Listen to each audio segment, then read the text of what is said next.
தமிழக வெற்றிக் கழகத்தில் தூத்துக்குடி மாவட்ட செயலாளர் பொறுப்பு கேட்டு போராட்டத்தில் குதித்த பெண் நிர்வாகி அஜிதா விஜயின் காரை வழிமறித்து சம்பவம் செய்துள்ளார். பனையூர் அலுவலகத்தை முற்றுகையிட்டு ஆர்ப்பாட்டத்தில் ஈடுபட்டு பரபரப்பை கிளப்பிய சம்பவத்தில் என்ன நடந்தது?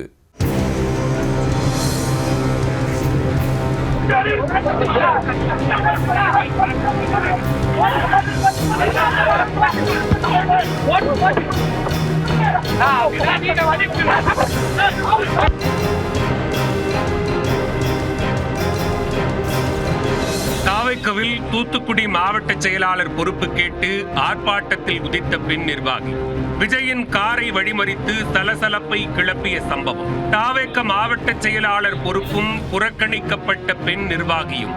நடந்தது என்ன?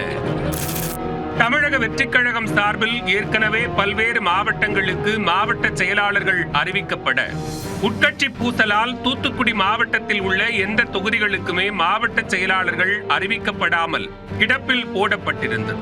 பல கட்ட பேச்சுவார்த்தைக்கு பின்னர் தூத்துக்குடி உள்ளிட்ட எஞ்சிய தொகுதிகளுக்கு மாவட்ட செயலாளர்கள் யார் என்பதை செவ்வாய்க்கிழமை அறிவிப்பதாக தாவேக சார்பாக தெரிவிக்கப்பட்டது. இதனால் செவ்வாய்க்கிழமை காலை முதலே பனையூர் தாவேக அலுவலகத்தில் சம்பந்தப்பட்ட மாவட்ட நிர்வாகிகள் கூட்டம் கூட ஆரம்பித்தனர். அதில் பெண் நிர்வாகியான அஜிதாவும் ஒருவர். கடந்த 25 ஆண்டுகளுக்கு மேலாக விஜய் மக்கள் இயக்கத்தில் அஜிதாவின் அண்ணன் சுஜித் பொறுப்பு வகித்து வந்தார்.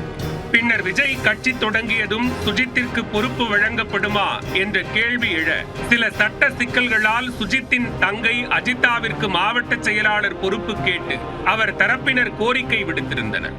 ஆனால் விஜய் மக்கள் இயக்கத்தில் பணியாற்றிய பலர் காலமாக காத்திருப்பதால் அவர்களுக்குத்தான் பொறுப்பு வழங்க வேண்டும் என அஜிதாவிற்கு எதிராக பலர் கருத்து தெரிவிக்க ஆரம்பித்தனர். அதன் பின்னர் தாவைக்கவில் அஜிதா தொடர்ந்து புறக்கணிக்கப்பட்டு வந்ததாக கூறப்படுகிறது. கட்சியின் செயற்குழு மற்றும் பொதுக்குழு கூட்டங்களில் பங்கேற்க அவருக்கு அழைப்பு விடுக்கவில்லை. கட்சியின் 2ஆம் ஆண்டு கூட்டத்திற்கும் அவருக்கு அழைப்பு இல்லை. இதனால் அஜிதா மற்றும் அவரது தரப்பு ஆதரவாளர்கள் தொடர்ந்து அதிருப்தியில் இருந்ததாக கூறப்படுகிறது. இந்நிலையில் விடுபட்ட பொறுப்புகளுக்கு நிர்வாகிகளை நியமிக்க அக்கட்சி தலைவர் விஜய் பனையூரில் உள்ள தலைமை அலுவலகத்திற்கு தனது காரில் வந்து கொண்டிருந்தார். அப்போது அஜிதா மற்றும் அவரது ஆதரவாளர்கள் திடீரென விஜயின் காரை வழிமறித்து சலசலப்பை ஏற்படுத்தினர். ஆனால் விஜயின் கார் நிற்காமல் செல்ல அஜிதாவையும் அவரது ஆதரவாளர்களையும் பவுன்சர்கள் அங்கிருந்து அப்புறப்படுத்தினர். விஜயின் கார் அலுவலகத்திற்குள் சென்றதை தொடர்ந்து அஜிதா அலுவலகத்திற்குள் சென்று விஜயை சந்திக்க வேண்டும் என்று கோரிக்கை வைத்த நிலையில் பவுன்சர்கள் மீண்டும் தடுத்து நிறுத்தினர். அதற்குள் நிலுவையில் வைக்கப்பட்டிருந்த மாவட்ட செயலாளர்கள் அறிவிக்கப்பட்டு அதற்கான நியமன கடிதத்தை வழங்கிய விஜய் பின்னர் புறப்பட்டு சென்றார்.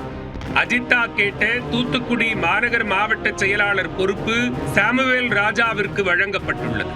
அதனால் விரக்தி அடைந்த அஜிதா தனது ஆதரவாளர்களுடன் தாவேக அலுவலக வாயிலில் அமர்ந்து தர்ணாவில் ஈடுபட்டார். பேச்சுவார்த்தை நடத்த அழைத்த கட்சி நிர்வாகிகளை புறக்கணித்த அஜிதா விஜயுடன் மட்டும்தான் பேச்சுவார்த்தை நடத்துவேன் என அடம் பிடித்தார். முன்கேட்டில் தர்ணா தொடர்ந்து நீடிக்க கட்சியின் பொதுச் செயலாளர் என் ஆனந்த் பின்கேட் வழியாக வெளியே சென்றார்.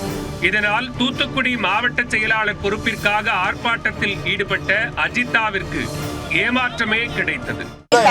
தகவல் வந்தது சிடிஆர் மூலமா. தலைமை மீது தளபதி மீது எங்களுக்கு நம்பிக்கை இருக்கு. சீக்கிரமா எங்களை கூட்டு பரிசீலனை பண்ணுவாங்க. என்னைக்குமே எங்களுடைய பயணம் தமிழக வெற்றி கழகத்தில் தளபதியாருக்கு மட்டுமே எங்களோட பயணம் தொடரும். எங்களோட உயிர் உள்ள கடைசி நொடி வரைக்கும் எங்களுடைய தமிழக வெற்றி கழகத்திற்காகவும் எங்கள் தளபதிக்காகவும் எங்களுடைய இறுதி மூச்சு வரை நாங்கள் பயணிப்போம். அடுத்து என்ன நடக்கும் எனவும் தெரியவில்லை. மாவட்ட பொறுப்பு புறக்கணிக்கப்பட்டுள்ள நிலையில் அஜிதாவிற்கு ஒருவேளை மாநில பொறுப்பு ஏதாவது வழங்கப்படுமோ